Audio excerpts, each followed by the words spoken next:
According to police, Villegas was arrested on domestic violence charges after an altercation with a woman. According to court documents, police responded to an apartment near Irvin High School where the victim allegedly told police Villegas grabbed her by the wrists during a fight. If the defendant will please stand. In the District Court of El Paso County, Texas, 409th Judicial District, the State of Texas versus Daniel Villegas, number 94-0D09328. Verdict Form B. We, the jury, find the defendant Daniel Villegas. It's just after midnight on a Friday in El Paso, Texas. 4 teenagers are walking home from a party. Normal kids, the kind of night you forget by Monday morning. Their names are Jesse Hernandez, Juan Medina, Robert Bobby England, and Armando Mondo Lazo. They're on foot. There's laughter. There's probably a conversation about nothing in particular. 16, 17 years old. That age where the night feels like it belongs to you. Then a car rolls up. 6 shots. 6 .22 caliber shell casings left on the pavement.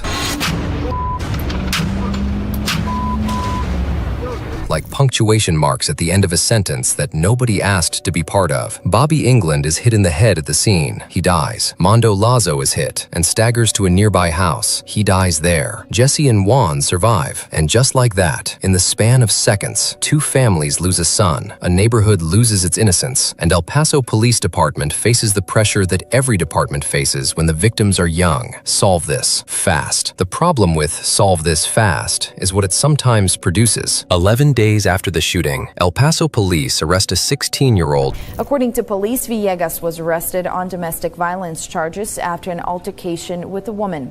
According to court documents, police responded to an apartment near Irvin High School where the victim allegedly told police Villegas grabbed her by the wrists during a fight. Named Daniel Villegas. He has no criminal record. He is a kid. He is brought in along with a friend, Marcos Gonzalez. There is no lawyer present. His parents are not called. He is placed in an interrogation room with a detective named Alfonso Marquez. What happens next is the kind of thing that has been documented, studied, and written about in courtrooms and law reviews for decades, but that most people don't believe until they see it happen to someone they know. A child, alone, exhausted, scared, with no legal counsel, in a room with an authority figure who tells him, in whatever way authority figures do, that it would be easier to just tell the truth. Hours later, Daniel Villegas signs a confession admitting to the shooting. He recants it within hours. He says he didn't do it. He says he was coerced. He says the words on that paper are not true. But in 1993, in El Paso, Texas, a signed confession is a signed confession, and that piece of paper will follow Daniel Villegas for the next 25 years. Let's talk about what justice is supposed to look like. In theory, the state presents evidence. The defense challenges it. A jury, made up of peers, weighs it, and the truth, whatever it is, rises to the surface. That is the theory. Here is what happened to Daniel Villegas. 1994, first trial. The jury cannot agree. 11 vote to convict. 1 holds out. A hung jury. A mistrial. Now, here's the thing about that one juror. We don't know who they were. We don't know what they saw that the others didn't. But one person in that room looked at the evidence and said, "I'm not sure." That doubt would matter more than anyone knew at the time. 1995, second trial. A new attorney is assigned to Villegas. Not appointed months in advance. Not given time to build a strategy. Assigned shortly before trial. His name was John Gates. By most accounts, he was not given the time or resources to mount a meaningful defense. The prosecution's star evidence? The confession. The signed, recanted, allegedly coerced confession of a then 16-year-old who had no lawyer in the room. But here's where it gets worse. During closing arguments, the prosecution makes a claim about the autopsy findings. They say Bobby England was shot 3 times. The defense doesn't challenge it. In fact, they stipulate to it. They agree. The autopsy says 2 shots. The prosecution uses this 3 shots framing to argue premeditation, intent, cold-bloodedness, and the defense lets it stand. The jury convicts. Daniel Villegas, 17 years old at sentencing, is given life in prison for capital murder. Daniel Villegas of domestic assault charges. As you may recall, Villegas is the man wrongfully convicted of a 1993 double murder. He was found not guilty in 2018.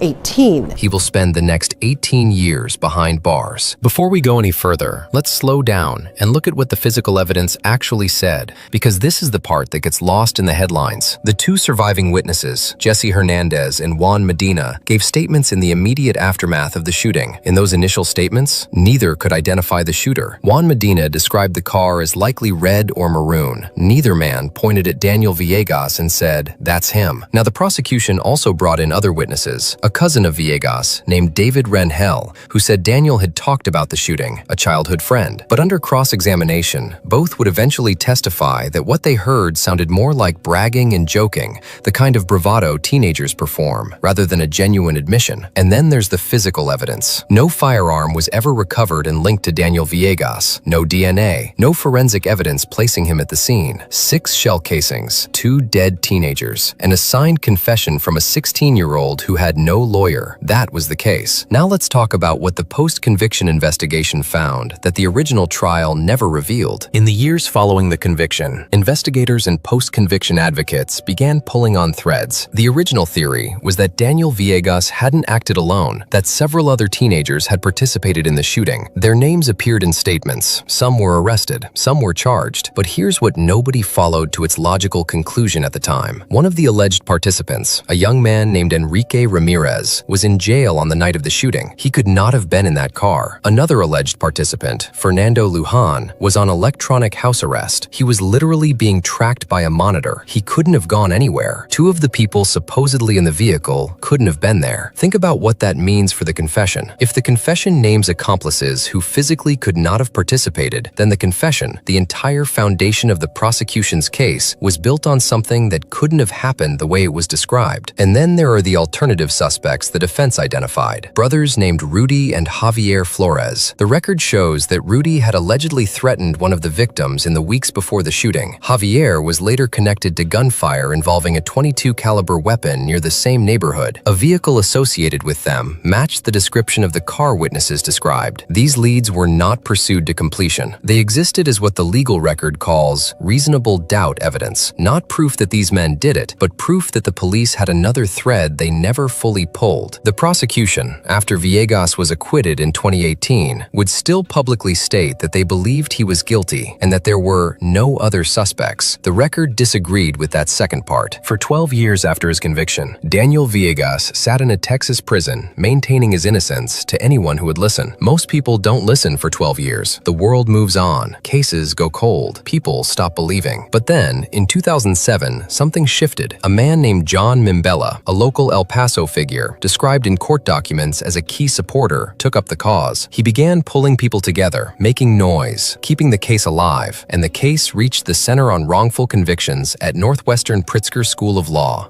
one of the most respected post-conviction innocence organizations in the country. Attorneys Josh Tepfer, Laura Neirider, and Stephen Drizzen took on the case. These were not people who worked on easy cases. They built a habeas corpus petition, a legal challenge arguing that Villegas had been denied his constitutional right to a fair trial. The central argument, his 1995 attorney, John Gates, had been ineffective. He hadn't properly investigated. He hadn't challenged the confession. He hadn't done what a lawyer is supposed to do. The wheels of post-conviction justice turn slowly, but they turn. In September 2011, El Paso local news cameras were pointed at a courthouse for a different reason than they had been in 1995. New witnesses had come forward. Witnesses who said, under oath, that other people had committed the England Lazo murders, not Daniel Villegas. This was not a confession. This was not DNA, but it was something. Human beings willing to say, on the record, that the wrong man had spent nearly 2 decades in prison. The judge presiding over the post-conviction hearings was Sam Medrano Jr. On August 6, 2012, Judge Medrano issued a recommendation: grant Villegas a new trial. Not because he found him innocent, because the trial that put him away had been fundamentally broken. The recommendation moved up the chain. On December 18, 2013, the Texas Court of Criminal Appeals, the state's highest criminal court, agreed. The 1995 conviction was vacated. After 18 years, the verdict that had defined Daniel Villegas' adult life was thrown in the garbage. January 14, 2014, Daniel Villegas walks out of a Texas prison. He is 36 years old. He has spent nearly half his life behind bars. Paso man bringing awareness after spending nearly 20 years behind bars before being acquitted of capital murder. We are talking about Daniel Villegas, whose case made national headlines. For something he says he didn't do. He is not free yet, not in the full legal sense. He was found not guilty in 2018.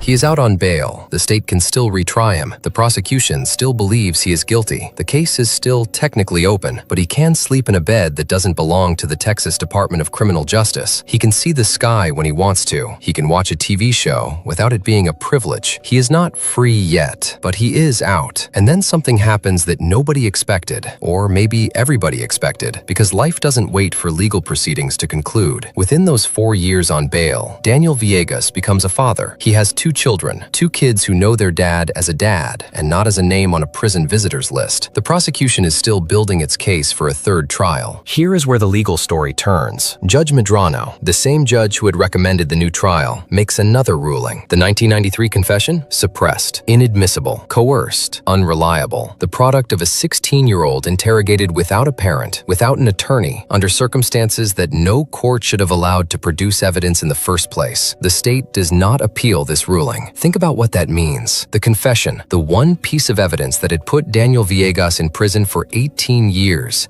is now officially treated by a court of law as something that should not have been used against him. The prosecution now faces a 3rd trial without their main weapon. They scramble. They try to admit recorded phone calls Villegas made from jail and prison, conversations the state argues contain admissions. The defense fights this. In 2016, a Texas appellate court weighs in. The admissibility of those recordings becomes a matter of formal appellate ruling. The case drags forward, year after year. The children grow older. October 2018. Daniel Villegas is 41 years old. He has been fighting this case for 25 years, first from a prison cell, then from the outside, while wearing the invisible chain of a pending murder charge. He was offered a deal before the trial began, an Alford plea, a legal maneuver where a defendant doesn't admit guilt, but acknowledges the state has enough evidence to convict. In exchange, time served, freedom. He rejected it. He would not say he did it. Not in 1993 when he recanted. Not in 2018 when they handed him an exit with conditions. The 3rd trial begins. The prosecution calls witnesses. The cousin who heard what he calls bragging. The childhood friend. Their testimony, now decades old and filtered through cross-examination that highlights the joking interpretation,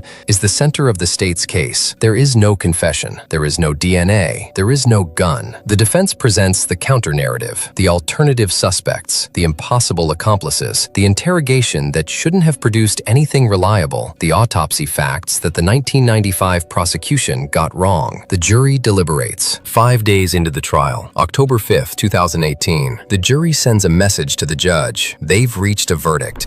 Please be seated.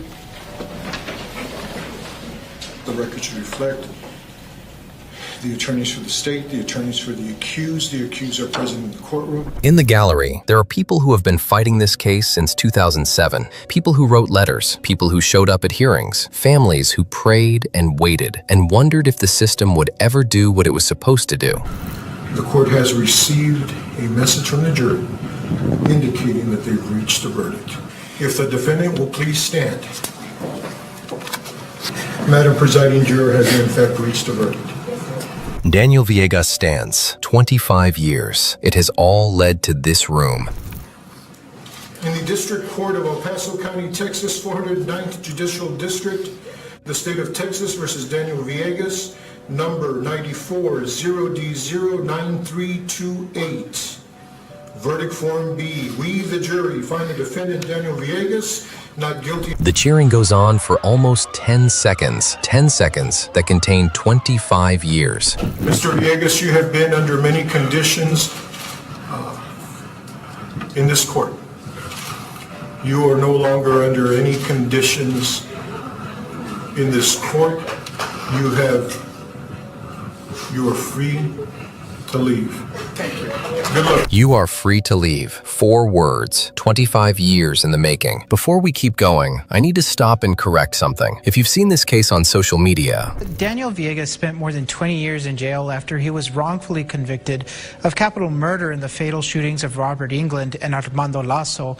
and if you're watching this video, there's a good chance you have. You've probably seen the caption, 25 years in prison.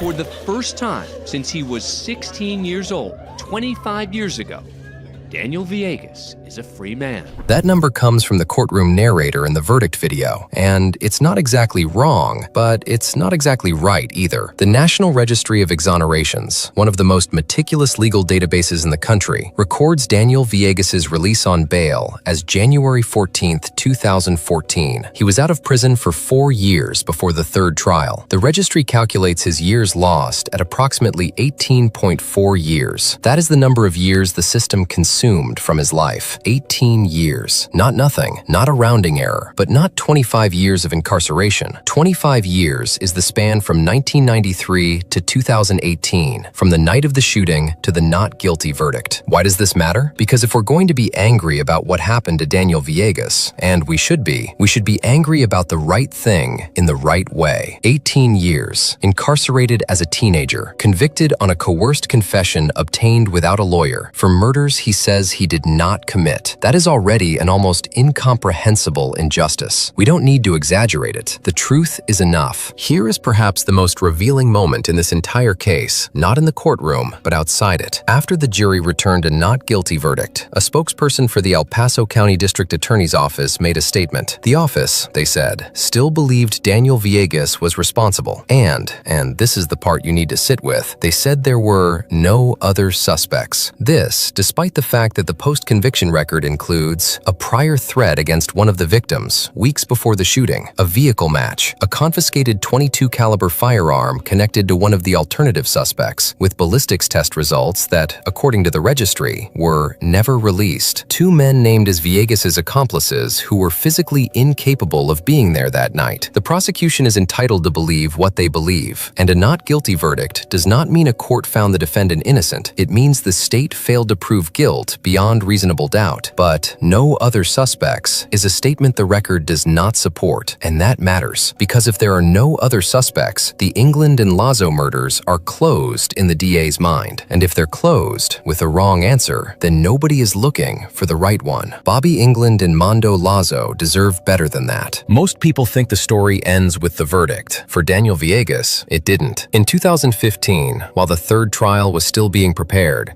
Villegas filed a federal civil rights lawsuit against the city of El Paso and the officers involved in his original interrogation. The case, Villegas versus City of El Paso et al., filed in the United States District Court for the Western District of Texas. The allegations are what you'd expect from a post-conviction civil case of this type: coerced confession, fabricated evidence, constitutional violations. Lead detective Alfonso Marquez is named, along with detectives Scott Graves and Carlos Ortega. And there's another defendant, an officer named Ray Sanchez, connected to what the court documents call a second investigation. The case was originally stayed, put on hold, while the criminal retrial was pending. After the 2018 acquittal, it moved forward. In August 2025, a federal judge ruled that there was sufficient evidence for the case to go to trial on the key coerced confession municipal tolerance theories. That is a significant legal threshold.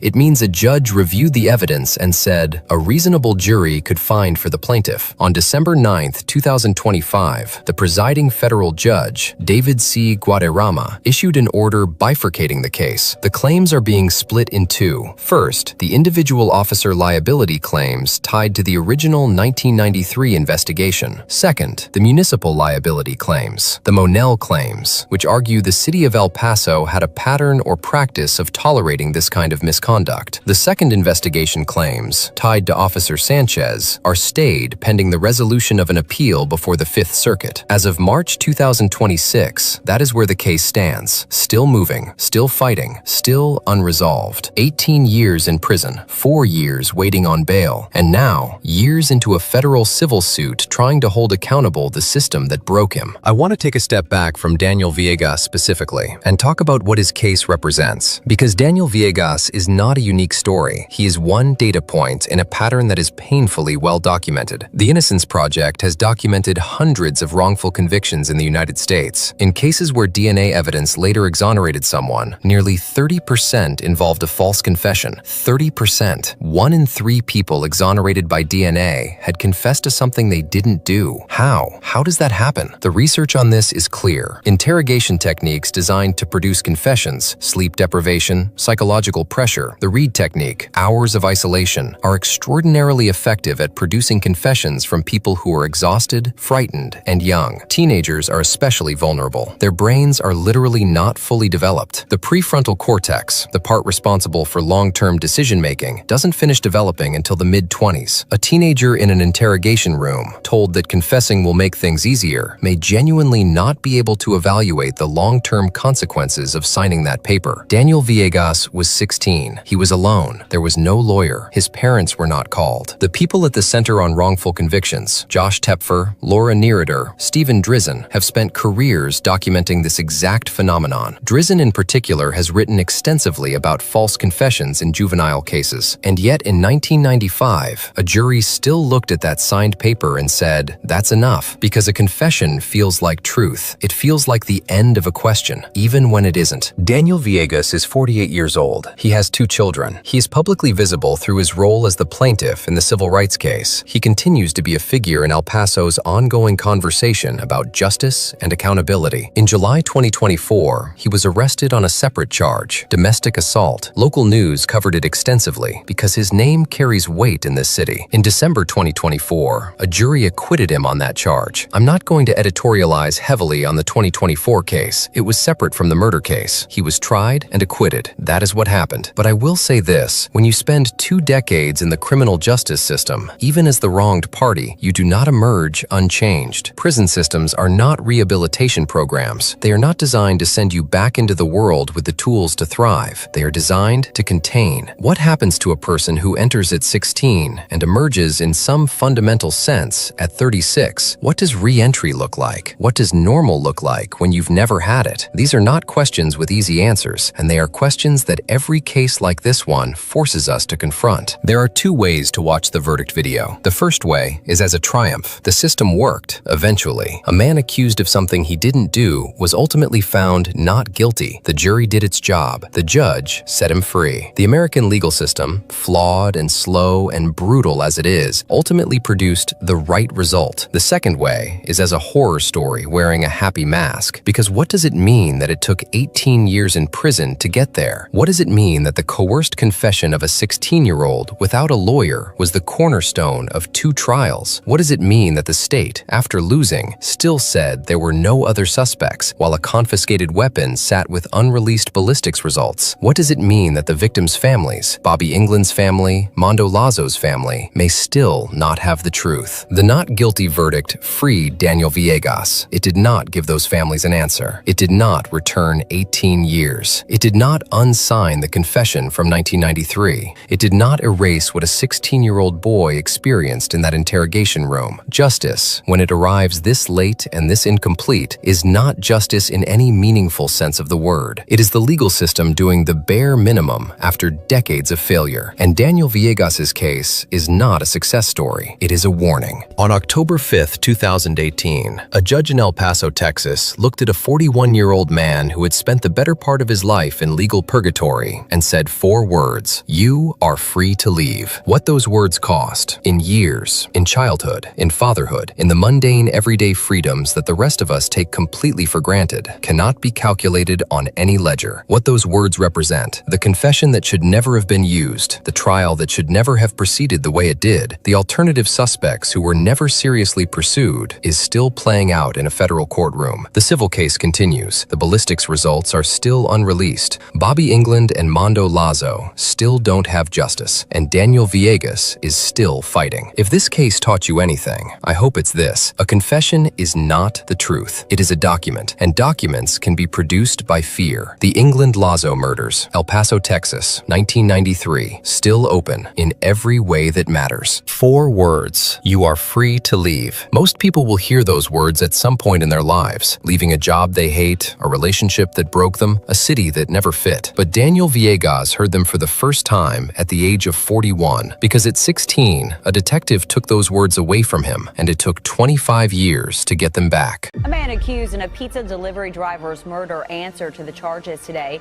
A grand jury indicted 22-year-old Trey Relford in April. Police say he stabbed Salahuddin Jitmood to death at an apartment building on Trent Circle. No, I don't blame you. I'm not angry at you at all. I want you to know that. I forgive you on behalf of Salahuddin and his mother.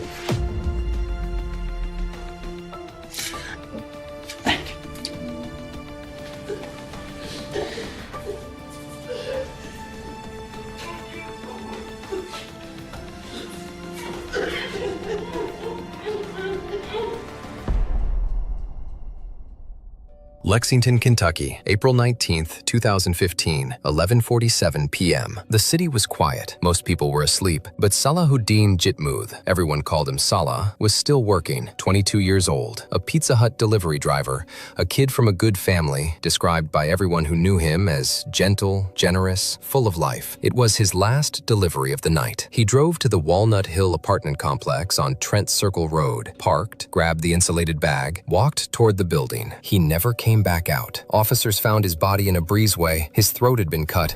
The body of Salahuddin Jitmood was found April 19th at the Walnut Hill apartment complex.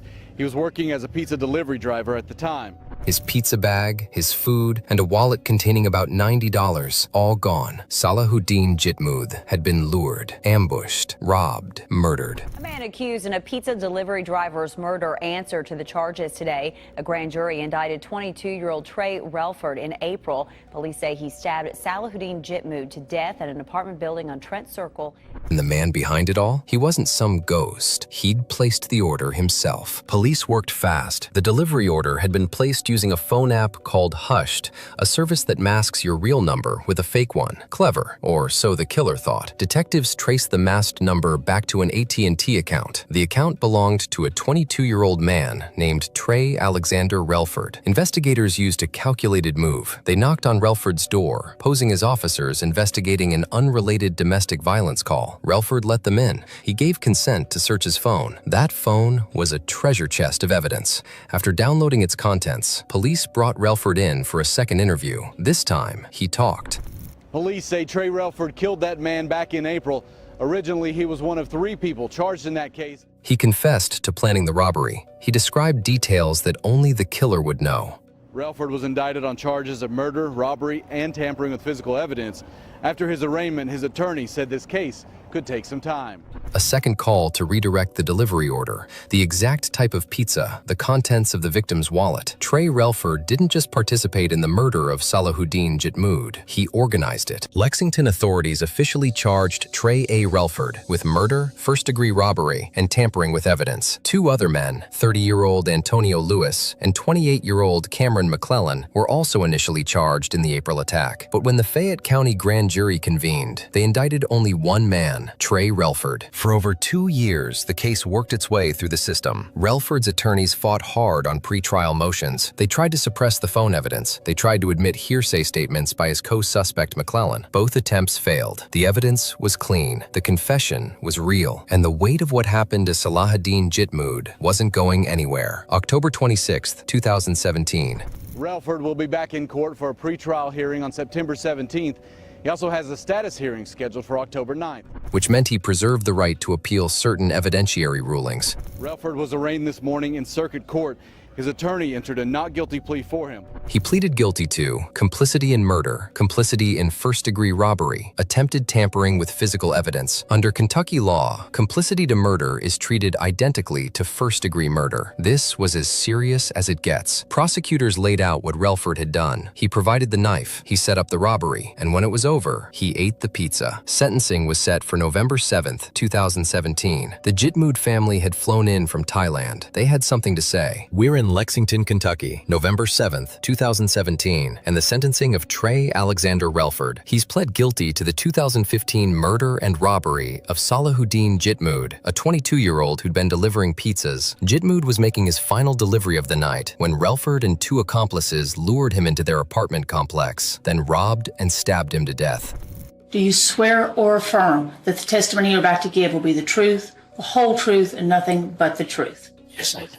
Dr. Sombat Jitmud, 66 years old, school principal, devout Muslim. Salahuddin's father approaches the podium. The room holds its breath. Dr. Sombat Jitmud did not scream. He did not curse. He did not rage. He spoke directly to the man who helped kill his son. Trey Alexander Relford, I feel so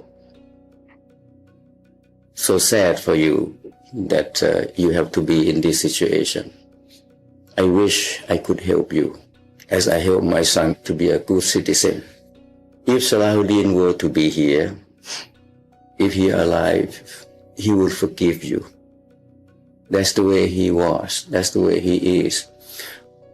I'm not angry at you for being part of hurting my son.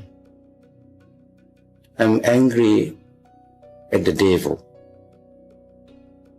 I blame the devil who misguiding you and misleading you to do such a horrible crime. No, I don't blame you. I'm not angry at you at all. I want you to know that. I forgive you on behalf of Salahuddin and his mother.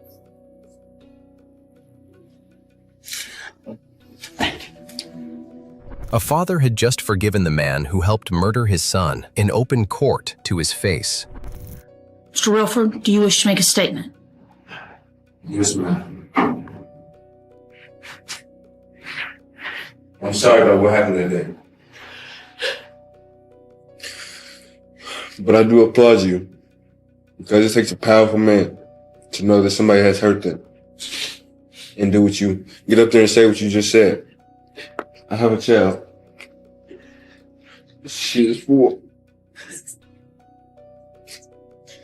And I can imagine the hurt, the pain from what you learned.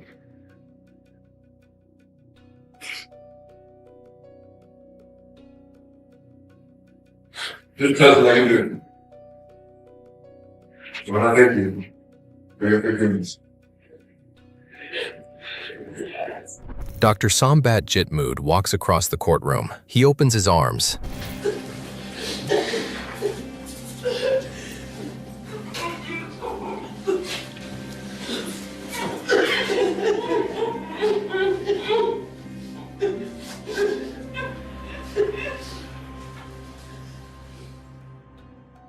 Clip where they embrace, a father and the young man who helped take his son's life, holding each other. An incredibly horrible event happened that has changed the lives of 2 families forever. Nothing can fix it. I am going to accept the Commonwealth's recommendation. Murder, 25 years. And I truly wish for you the very best. By the next morning, the story had gone global. Trey Relford received 25 years for murder and an additional 6 years for robbery. Local affiliates WKYT and WTVQ had the footage. The Washington Post ran a deep dive piece. CNN covered it. The Independent in the UK. Papers across Saudi Arabia and Southeast Asia. The image of a grieving father embracing his son's killer. It spread everywhere. There had been whispers in Lexington's Muslim community about whether this was a hate crime. Salahuddin Jitmud was Muslim, visibly so. Law enforcement investigated and found no evidence of bias. This was a robbery gone fatally wrong, orchestrated by a young man with a troubled past, a history of drug use since adolescence, and a catastrophic failure of judgment and conscience. That was the message Dr. Jitmud carried with him. Not hatred, not vengeance, faith. August 29, 2019. Relford's lawyers hadn't given up. The conditional guilty plea had preserved 2 issues for appeal: the exclusion of McClellan's hearsay statements and the admission of the phone evidence. The Kentucky Supreme Court reviewed the case and affirmed the convictions on both grounds. On the hearsay issue, Relford's own counsel had conceded at the original hearing that no substantive statement would even be offered. The issue was waived. On the phone evidence, officers had obtained valid consent, then a warrant. Everything was lawful. The 31-year sentence stood. As of early 2026, Trey Alexander Relford is serving his 31-year sentence in the Kentucky Department of Corrections. His offender ID is number 475370. There have been reports of a contraband charge incurred while incarcerated. Under Kentucky law, parole was largely eliminated for crimes of this nature committed after 1998. He will serve nearly the full term. He will be in his mid-50s when he gets out, if he gets out on schedule. And Salahuddin Jitmood was 22 years old. He was making a pizza delivery. He was, by every account, gentle and generous, a good son, a good man. His father, Dr. Sombat Jitmood, a school principal who flew in from Thailand for the sentencing, carried his son's memory not with bitterness, but with grace. If Salahuddin were alive, he will forgive you. That's the way he was. That's the way he is. He spoke about his son in the present tense because some people are too good to disappear entirely.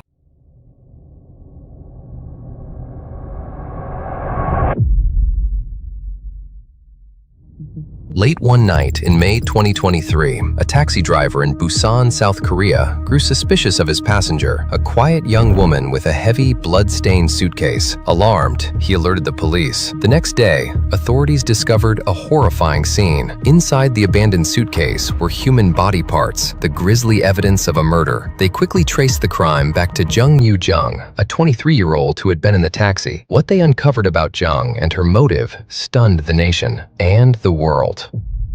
Jung was an avid consumer of true crime stories and shows, someone who had seemingly allowed a morbid fascination to cross the ultimate line. She later confessed that she killed a stranger simply to see what it felt like. 실종 사건으로 위장하려고 했습니다. 제정신이 아니었던 것 같습니다. 죄송합니다.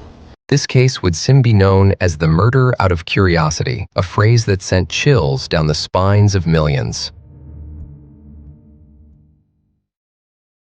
To understand how we got here, we have to dive into Jung Yu Jung's life. Jung's upbringing was troubled.